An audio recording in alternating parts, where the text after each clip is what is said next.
പ്രത്യേകിച്ച് തൃശ്ശൂര് ഞാൻ വടക്കുംനാഥ ക്ഷേത്ര മൈതാനവുമായി കണക്ട് ചെയ്ത് തന്നെ ഒരു ഭൂമി ജോഗ്രാഫിക്കലായിട്ട് ഒരു കണക്റ്റുള്ള ഒരു മണ്ണിൽ ഇരുന്ന് സംസാരിക്കുന്നത് കൊണ്ട് പൂരം കണ്ടക്റ്റിനകത്ത് വന്ന വീഴ്ചയെ സംബന്ധിച്ച് നിങ്ങൾ വേറൊന്നും ചെയ്യണ്ട.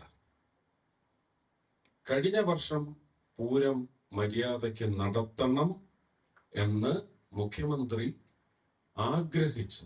ആർജവത്തോടെ ആഗ്രഹിച്ച് വിളിച്ചു കൂട്ടിയ ഫെബ്രുവരി മാസത്തിലാണെന്നാണ്, ജനുവരി അവസാനം ഫെബ്രുവരിയാണ് ആദ്യത്തെ അവലോകന യോഗമുണ്ടായിരുന്നു. ഓൺലൈനായിരുന്നു. അതിന് ഒരു സീക്രറ്റ് മോഡൊന്നും ഇല്ലെന്നാണ് എൻ്റെ വിശ്വാസം. അത് രഹസ്യ യോഗമാക്കാൻ ഒക്കത്തില്ല. പക്ഷെ ആ യോഗം ഒരു ക്ലോസറ്റ് ആയിരുന്നു. അത് ലിങ്ക് അയച്ചു തന്നവർക്ക് മാത്രം പങ്കെടുക്കാൻ പറ്റും. ഞാൻ അതിനകത്ത് ഉണ്ടാവണമെന്ന് മുഖ്യമന്ത്രിയുടെയും മന്ത്രി രാജന്റെയും മാത്രം നിർബന്ധമായിരുന്നു. അവരെന്നെ തലേ ദിവസവും വിളിച്ച് ഉണ്ടാവണേ എന്ന് പറഞ്ഞതിന്റെ പശ്ചാത്തലത്തിൽ ഞാൻ അവലോകന യോഗത്തിൽ പങ്കെടുത്തതിന്റെ മുഖ്യമന്ത്രിയുടെ ആദ്യത്തെ 5 വരികളിൽ ഒരു വരി ഇത് എന്നോട് മൊഴിയെടുക്കാൻ വന്ന ഉദ്യോഗസ്ഥനോട് ഞാൻ പറഞ്ഞതാണ്. അത് പക്ഷെ ഈ റിപ്പോർട്ടിൽ എവിടെയും നിഴലിച്ചു പോലും കണ്ടില്ല.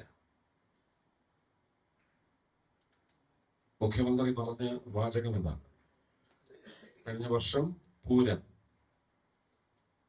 നടത്തി ഒരു അഹിതങ്ങളും സംഭവിക്കാതെ, വാചകങ്ങൾ ഇതല്ല കേട്ടോ, സംഭവിക്കാതെ ജനങ്ങൾക്ക് സന്തോഷം പകരേണ്ട നടത്തിപ്പിൽ ചില ഉദ്യോഗസ്ഥരുടെ അപക്വമായ നടപടിക്രമങ്ങളിലൂടെ അലങ്കോലപ്പെടുന്ന അവസ്ഥയുണ്ടായി. ഈ തവണ അതുണ്ടാവാൻ പാടില്ല.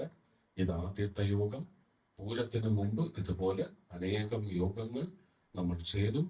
നല്ല ഭംഗിയായി ഈ തവണത്തെ പൂരം നടത്താനുള്ള അഡ്മിനിസ്ട്രേഷണൽ എഫിക്കസി വർദ്ധിപ്പിക്കുന്ന ചർച്ചകളിലായിരിക്കും നമ്മൾ ഇനി മുഴുകുന്നതെന്ന് അദ്ദേഹം പറഞ്ഞെങ്കിൽ ഇപ്പൊ പുറത്തു വന്ന റിപ്പോർട്ട് എങ്ങനെയാ ശരിയാവും? നിങ്ങൾ അന്വേഷിച്ചാൽ മതി. വെർബാറ്റം കിട്ടുമെന്ന് നോക്കിയാൽ മുഖ്യമന്ത്രി ചോദ്യം ചെയ്യാൻ മുഖ്യമന്ത്രി നിങ്ങൾ ചോദ്യം ചെയ്യാൻ വേണ്ട. അദ്ദേഹത്തിന് ഒരു പങ്കുമില്ല.